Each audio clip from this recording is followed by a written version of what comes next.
चलिए आगे बढ़ते हैं हमारे आज के दिन के चौथे वीडियो की तरफ। हमारा एक और यूट्यूब पे चैनल है स्टॉक मार्केट का, प्लीज़ उसको भी सब्सक्राइब कर देना। उस चैनल का लिंक इस वीडियो के डिस्क्रिप्शन में आपको मिल जाएगा। वहाँ पर भी शेयर बाजार की डेली वीडियोस अपडेट्स मैं आपके सामने प्रेजेंट करता रहता हूँ।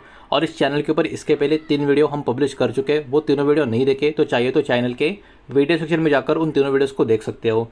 तो देखिए, इंडिया का पावर सेक्टर की अगर हम बात करें तो इसमें बहुत ही ज़बरदस्त डिमांड का ग्रोथ आपको देखने को मिलेगा। लेकिन उसके साथ साथ बहुत सारे बड़े बड़े चैलेंजेस भी अब सामने निकल कर आ रहे हैं और उसी के बारे में एक बहुत ही इंटरेस्टिंग रिपोर्ट आ चुकी है, उसको यहाँ पर मैं आपके सामने प्रेजेंट करने वाला हूँ। अब सबसे पहले बात करें, हमारे देश का जो इलेक्ट्रिसिटी का डिमांड है वो कहीं ना कहीं अब बहुत ही ज़्यादा यहाँ से मजबूत तरीके से बढ़ता हुआ नज़र आ सकता है। 2026-27 का जो फाइनेंशियल ईयर है उसके यहाँ पर बात हो रही है। इंडिया का जो पावर कंजम्पशन है वो कहीं ना कहीं एक्सपेक्ट किया जा रहा है ग्रो होगा अराउंड 5 से लेके 5.5% के करीब 2026-27 का फाइनेंशियल ईयर में। और ये कहीं ना कहीं कंसिडर किया जा रहा है एक बहुत ही मजबूत रिकवरी कंपेयर अगर हम करें स्लोअर ग्रोथ जो पिछले साल देखी गई थी उसके कंपैरिजन में होगा। मतलब एक बहुत ही एक स्ट्रॉन्ग पुश यहाँ पर इस इंडस्ट्री में आता हुआ नजर आने वाला है या आ सकता है। अब इसके पीछे बहुत सारे इंपॉर्टेंट रीजन आपको देखने को मिलेंगे।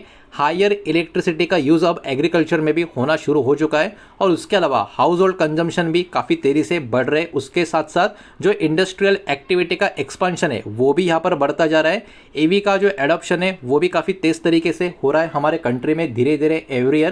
और जो डेटा सेंटर और एआई का जो इंफ्रा है इसमें भी अब धीरे धीरे काफ़ी मजबूत ग्रोथ हमको देखने को मिल रही है। तो ऑब्वियस सी बात है, इन सब के लिए जो इलेक्ट्रिसिटी की ज़रूरत होती है उसका डिमांड भी बढ़ रहा है और उसी के कारण ये वाला इंडस्ट्री अभी के टाइम बहुत ज़्यादा चर्चा में हमको नज़र आ रहा है।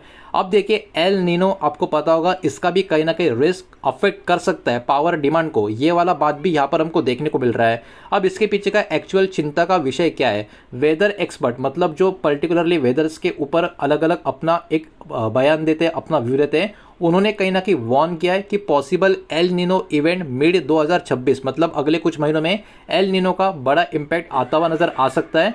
और इतिहास में जब भी एल नीनो इसका इम्पैक्ट आता है तो मानसून जो होता है वो रेनफॉल जो होता है, मतलब जो बारिश का सीजन होता है वो कहीं ना कहीं काफ़ी कम रहता है।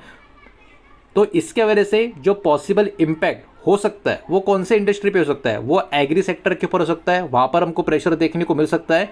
फार्मिंग कहीं ना कहीं कम हो सकती है, वो एक्टिविटी कम हो सकती है, जिसके कारण इलेक्ट्रिसिटी का जो डिमांड है रूरल एरियाज में वो भी उसके वजह से कम होता हुआ नजर आ सकता है।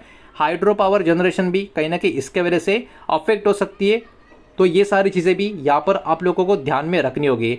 अब देखिए, इसके साथ साथ डिस्कॉम का भी एक पर्टिकुलर चीज़ यहाँ पर हमको देखने को मिल रहा है कि डिस्कॉम यहाँ पर फिर से प्रॉफिट में आते हुए तो देखने को मिलेंगे, लेकिन इसमें जो कर्जे का इशू है वो अभी भी सॉल्व नहीं है। बिकॉज कर्जा अभी भी यहाँ पर इस इंडस्ट्री में एक बहुत ही बड़ा प्रॉब्लम का आप कह सकते हो मुद्दा बना हुआ है। अब सबसे पहले पॉजिटिव डेवलपमेंट की बात करें इसमें, तो Indian power distribution company discoms की बात करें तो इन्होंने फाइनेंशियल ईयर 2025 में जो ओवरऑल कंसोलिडेटेड प्रॉफिट जो यहाँ पर पोस्ट किया वो 2701 करोड़ के करीब का था। ये अपने आप में काफ़ी बड़ी इंप्रूवमेंट पिछले कुछ सालों के लॉसेस के कंपेयर में देखें तो ये आपको बहुत ही बड़ी वाली इंप्रूवमेंट देखने को मिलेगी। और इसके पीछे बहुत ही अच्छे खासी ऑपरेशनल इफिशिएंसी, गवर्नमेंट के काफ़ी अच्छे खासे रिफॉर्म्स और जो बिलिंग और कलेक्शन सिस्टम में जो इंप्रूवमेंट देखने को मिली है वो सब कुछ यहाँ पर बताया जा रहा है। लेकिन ये तो अच्छी बात है, लेकिन इस पे साथ साथ बहुत सारे चैलेंजेस भी यहाँ पर हमको देखने को मिल रहे हैं। बिकॉज इन्होंने प्रॉफिट तो काफ़ी अच्छा खासा बना दिया, लेकिन जो कर्जा है वो भी लेवल ऊपर की तरफ जा रहा है। 7 लाख करोड़ का लेवल डिस्कॉम डेब्ट का क्रॉस होता हुआ आपको देखने को मिलेगा। अब देखिए, आपको समझना होगा ये लेवल क्या है। अराउंड 2.74 लाख करोड़ का जो कर्जा होता है वो कंसिडर किया जाता है फाइनेंशियली अनस्टेबल है या अनसस्टेनेबल है। और अभी इनका जो लेवल है वो 7 लाख करोड़ के ऊपर जाता हुआ आपको नजर आएगा। मतलब अभी के टाइम डिस्कॉम्स की बात करें ये फाइनेंशियली अनसस्टेनेबल कैटेगरी में आपको देखने को मिलेगी। बिकॉज ये लोग तो 2.74 लाख करोड़ से तो काफ़ी ऊपर की तरफ अपने कर्जे को लेकर जा चुके हैं। और इसी के कारण रेटिंग एजेंसी का भी यहाँ पर कंसर्न बना हुआ है। ICRA जो रेटिंग एजेंसी है उन्होंने कहीं ना कहीं इस इंडस्ट्री के ऊपर अपना आउटलुक अभी के लिए नेगेटिव रखा है। और जो कैश लॉस हो रहा है पर यूनिट वो भी आने वाले समय में कंटिन्यू हो सकता है। बिकॉज इलेक्ट्रिसिटी का जो परचेस है इसका जो कॉस्ट है वो भी लगातार बढ़ रहा है और जो टैरिफ का हाइक्स है वो भी लिमिटेड जो देखने को मिल रहा है, ये भी इसके पीछे बहुत बड़ी रीज़न यहाँ पर माने जा रहे हैं। इसके अलावा रिन्यूएबल एनर्जी कहीं ना कहीं ओवरऑल पावर इंडस्ट्री को आप कह सकते हो बदलती हुई आपको नजर आएगी। बिकॉज इंडिया बहुत ही तेज़ी से रिन्यूएबल एनर्जी का कैपेसिटी को बढ़ाने का काम कर रहा है, जिसमें सोलर, विंड, ग्रीन एनर्जी के बहुत सारे प्रोजेक्ट शिफ्ट्स आपको देखने को मिलेंगे और इसका इम्पैक्ट थर्मल पावर का जो प्लांट्स है उसके ऊपर भी होता हुआ नजर आएगा, बिकॉज थर्मल पावर प्लांट का जो यूटिलाइजेशन है वो भी एक्सपेक्ट किया जा रहा है 65 से 66% का पीएलएफ के आसपास कराएगा और रिन्यूएबल एनर्जी का सप्लाई जो है वो भी इसके साथ साथ काफ़ी अच्छा खासा आने वाले समय में होता हुआ हमको देखने को मिलेगा। इसका रिजल्ट ये निकल कर आ सकता है कि थर्मल प्लांट्स कहीं ना कहीं अभी एक पावर सोर्सेज को बैलेंसिंग करने का काम करते हुए नजर आएंगे और लोअर यूटिलाइजेशन कहीं ना कहीं यहाँ पर क्रिएट हो सकता है, ऑपरेशनल चैलेंज इसमें हो सकते हैं और बहुत सारे अलग अलग कोल बेस्ड प्लांट जो है उनके ऊपर फाइनेंशियल प्रेशर आ सकता है। ये सारा इस रिपोर्ट के माध्यम से हमको यहाँ पर देखने को मिल भी रहा है।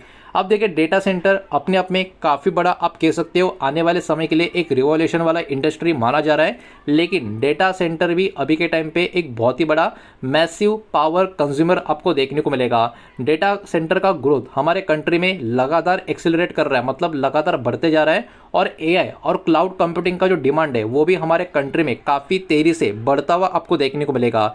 इंडिया का जो डेटा सेंटर का कैपेसिटी है वो कहीं ना कहीं 2025 में 1.5 गीगावाट के आसपास का था, जो 2030 तक 8 से लेकर 10 गीगावाट तक पहुंचता हुआ नजर आएगा या आ सकता है। ये वाला बात यहाँ पर निकल कर आ रहा है। अब देखिए डेटा सेंटर का इस तरीके से बढ़ने का मतलब क्या, अब डेटा सेंटर को क्या क्या चाहिए होता है, उनको चाहिए होता है कंटिन्यू इलेक्ट्रिसिटी सप्लाई, एक सेकंड भी वहाँ पर सप्लाई बंद होना नहीं चाहिए, मतलब वहाँ पर पावर का डिमांड काफ़ी मजबूत है। उसके अलावा इंफ्रा भी काफ़ी इनका मजबूत चाहिए, ग्रिड वाला।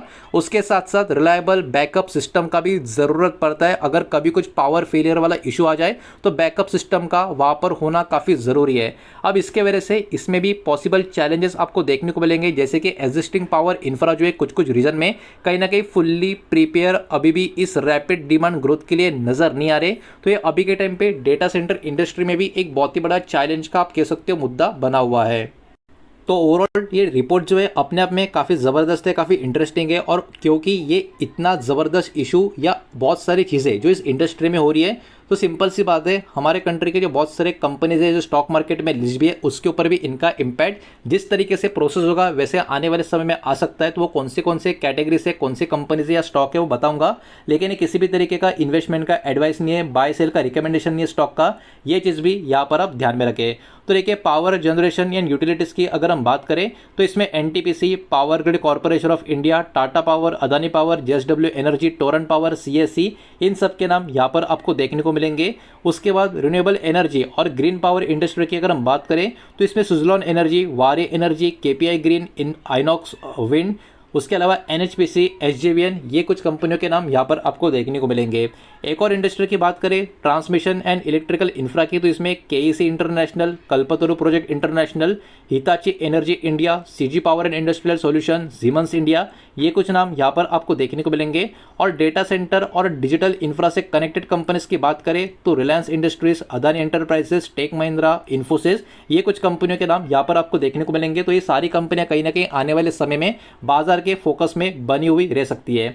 तो देखिए यहाँ पर एक बात बस आपको समझनी होगी, इंडिया का जो पावर डिमांड का ग्रोथ स्टोरी है वो अभी भी काफ़ी मजबूत बना हुआ है, लेकिन बढ़ता हुआ कर्ज, ग्रिड के ऊपर का प्रेशर, रिन्यूएबल का बैलेंसिंग, ईवी चार्जिंग का डिमांड और डेटा सेंटर का जो एक्सपांशन है वो कहीं ना कहीं आने वाले समय में और भी बड़े बड़े चैलेंज क्रिएट करेगा, और उसको हम किस तरीके से टैकल करेंगे वही पर्टिकुलर आप कह सकते हैं आउटकम होगा, सक्सेस कितना मिलेगा या नहीं मिलेगा। उसके अलावा अगले कुछ सालों में कहीं ना कहीं बहुत सारी चीज़ें इंपॉर्टेंट होगी, ग्रिड मॉडर्नाइजेशन करना उसके लिए, रिन्यूएबल इंटीग्रेशन के लिए, पावर फाइनेंसिंग किस तरीके से होगी उसके लिए, और एनर्जी स्टोरेज का इन्वेस्टमेंट हम किस लेवल तक लेकर जाते हैं, उन सारी चीज़ों के ऊपर भी कहीं ना कहीं मार्केट का एक फोकस यहाँ पर बना रहेगा। तो ओवरऑल देखा जाए खबर और ये रिपोर्ट अपने आप में काफ़ी ज़रूरी मुझे नज़र आ रही थी, वही मैंने आपके सामने यहाँ पर प्रेजेंट किया है। सारा का सारा data educational and informational purpose के हिसाब से ही है, सेक्टर रिलेटेड इन्वेस्टमेंट या किसी भी टाइप का इन्वेस्टमेंट का एडवाइस यहाँ पर मैंने आपको दिया नहीं है, स्टॉक का रिकमेंडेशन, इन्वेस्टमेंट का एडवाइस नहीं दिया है। ये सारी चीज़ें भी यहाँ पर आप ध्यान में रखें। उम्मीद करता हूँ वीडियो आपको समझ आया होगा, पसंद आया होगा तो वीडियो को लाइक करें, दोस्तों शेयर करें, पहली बार चैनल पे आ चुके हो तो सब्सक्राइब भी कर देना, और कोई भी स्टॉक में निवेश करने से पहले खुद की स्टडी रिसर्च जरूर करें, फाइनेंशियल एडवाइजर की सलाह जरूर लें। मिलता है नेक्स्ट वीडियो में, धन्यवाद।